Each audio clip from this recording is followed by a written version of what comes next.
morning mga ka-viewers! Assalamualaikum!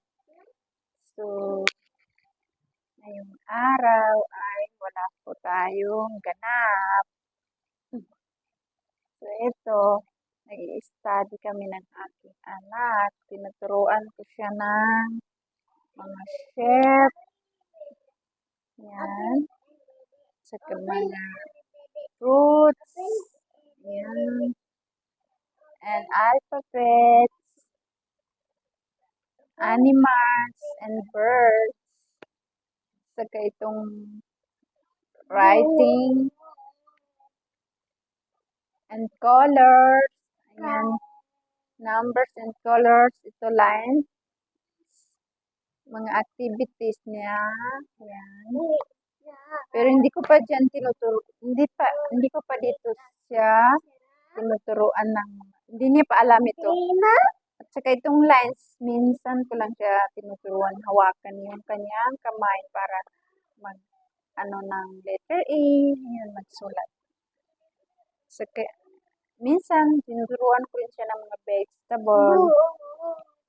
And ito, alphabets ulit. Ano ba yan?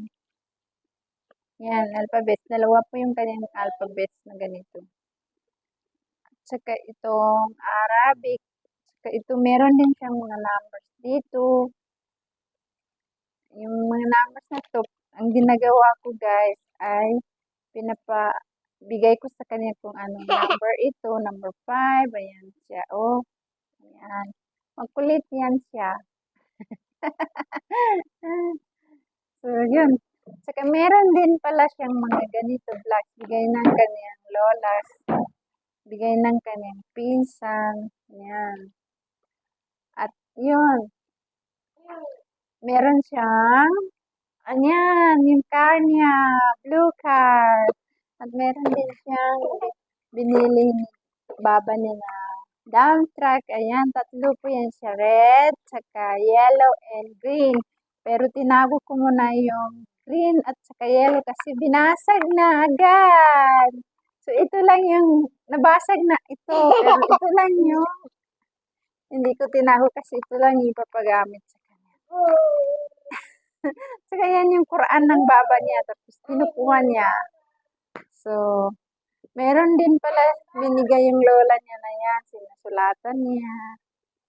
Saka yung sasakyan na ito ay lagi niya ito dinala sa baba. Tapos nagagalit yung kanyang lola kasi na-scratch na yung mesa ng lola. Meron pa isa, dump truck. Ayaw yun ng lola pag dalhin sa baba kasi nasisira yung kanyang wood na mesa. So, ayun guys.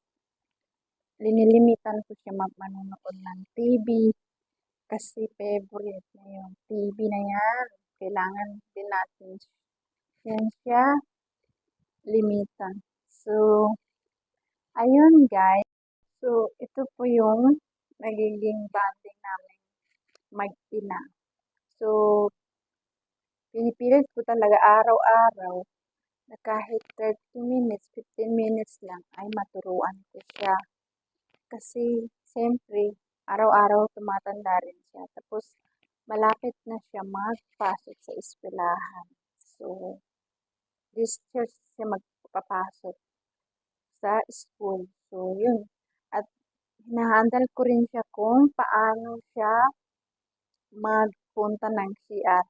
So, ngayon ay hindi na siya nagpa-pamper sa umaga hanggang hapon. So, gabi ko lang siya sinusutan ng diaper.